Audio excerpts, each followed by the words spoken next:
and oh my goodness, it's been a while since I've made a video. Sorry guys, a lot has happened in my life, and it's just been hard to get a video out, but we are back, and our first video here is Dart Zone news, and oh boy, there's a lot to go over. Some really good stuff, some absolutely egregious things that need to be addressed, because at this point, I guess Dart Zone is turning into Hasbro. So obviously we have a lot to talk about.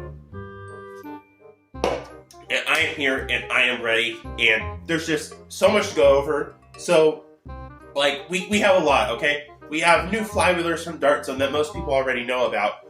We have some pretty cool looking reskins, and finally some confirmation of blasters that we've been waiting for coming to the US, or to specifically to Walmart, and they're finally coming to Walmart. And the biggest thing of all, we have a new Pro Blaster. And it is egregiously priced. And I mean egregiously priced. So, buckle up. Let's talk about all of the Dart Zone stuff coming out here.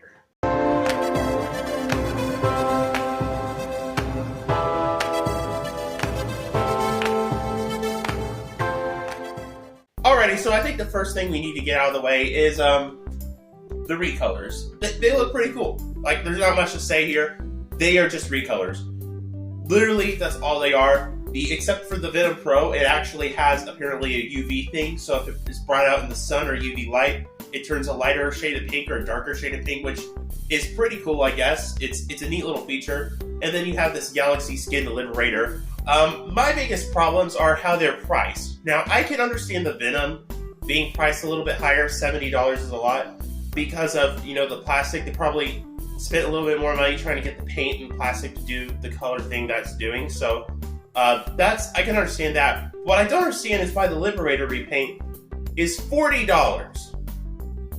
$40. That's a lot. Now, it is a website exclusive, and you could argue that it's just the color change is supposed to be a collectible thing, but $40 for a Liberator, that's robbery. That's just plain robbery. But it is a cool reshell, so I'll give it a pass. The next blaster I want to talk about is this. This is the Vector Pro, and it's essentially a Bullpup Maxim. It's a Bullpup Maxim. I really hope that the motors in this are better than the Maxims, like the internals are better. But I'm pretty excited for this. There's already a review out that Drac has. It's coming out pretty darn soon. It's going to be $45, which is a fair price for what you get. And it apparently has XT60 or XT30 connector, and it's going to be selling at Target. Looks pretty cool. Not much to say. I probably will be getting this because it looks pretty cool. Just hoping that the internals, though, are actually, you know, well made, unlike the Maxims. Up next, we have the confirmation of the Pirate Dart Zone blasters, the Buccaneer, releasing in Walmart. Now, funny enough, the longer one with 8 rounds or whatever, no confirmation on when that's releasing or if it's getting US release, but we're definitely getting some US releases for these, and there's actually 2 different ones. There's the one on the Dart Zone website, which is a 2-pack, and it's $30 for 2 of them. That's a little bit pricey. I don't know what Dart Zone is smoking right now because that is expensive, but at least it's a 2-pack, and they look pretty darn cool. They are selling another one for Walmart, though. It's in a pack with this, like, pirate playset, and I'm hoping this one's a little bit cheaper. And I'll definitely be getting this one way or another, whether it's the Walmart version or the 2-pack, because these look really cool, and they could be a better or a new alternative to the Hammer Shot, and I always like to see that. They look pretty cool. Not much to say, though. Now, before we get to the big thing, let's take a look at this. This is Dart Zone's first bow blaster in a while. Now, I think they made like a crossbow way back in their olden days when they were I think when they were Arizona, they made a crossbow. But besides that, this is Dart Zone's only bow-related blaster, and it looks pretty cool. It looks like a standard bow setup. It goes with this little target, which is nice, and a little dart holder right there. Not much to say. It looks pretty cool, and I do like that they're branching out and trying some new things. I'm assuming this will be $15, $20 at most, so pretty excited for that. That looks fun. I'll probably end up getting that. Alright, the last thing. Oh boy.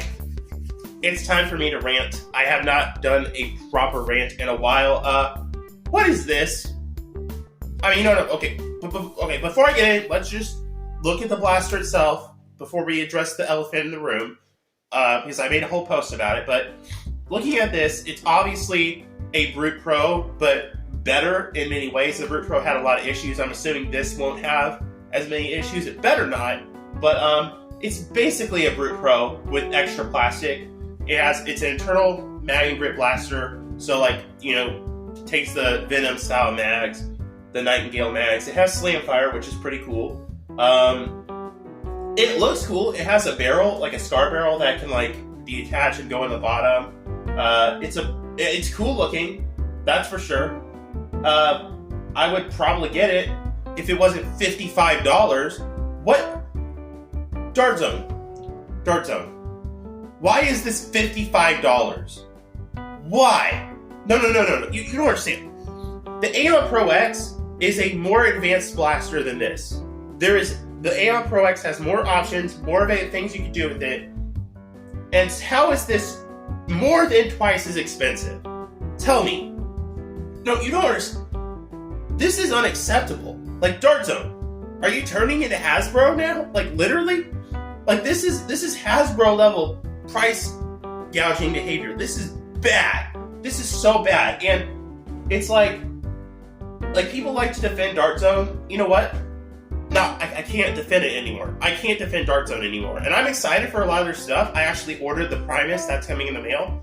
But what is this Dart Zone? You're releasing all these reskins that are grossly, and I mean grossly overpriced.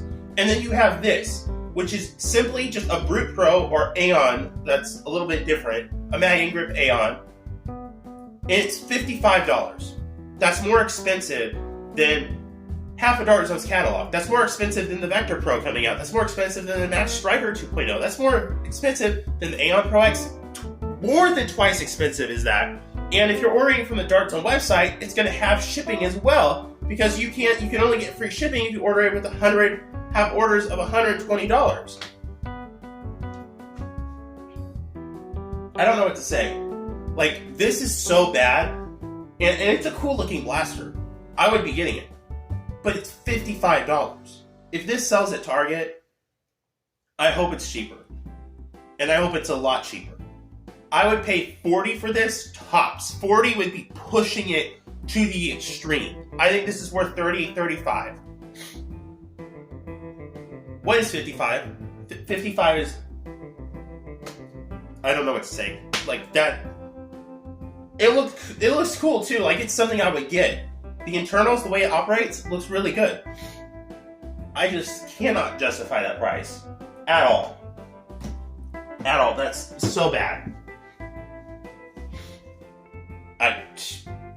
I don't even know what to say. I don't know what to say. Thank you all so much for watching. I'll see y'all in the next one. Bye-bye. My junk drawer. So many things, I don't know what they're for, but I won't let it go. No, I will add more useless little things to my junk drawer.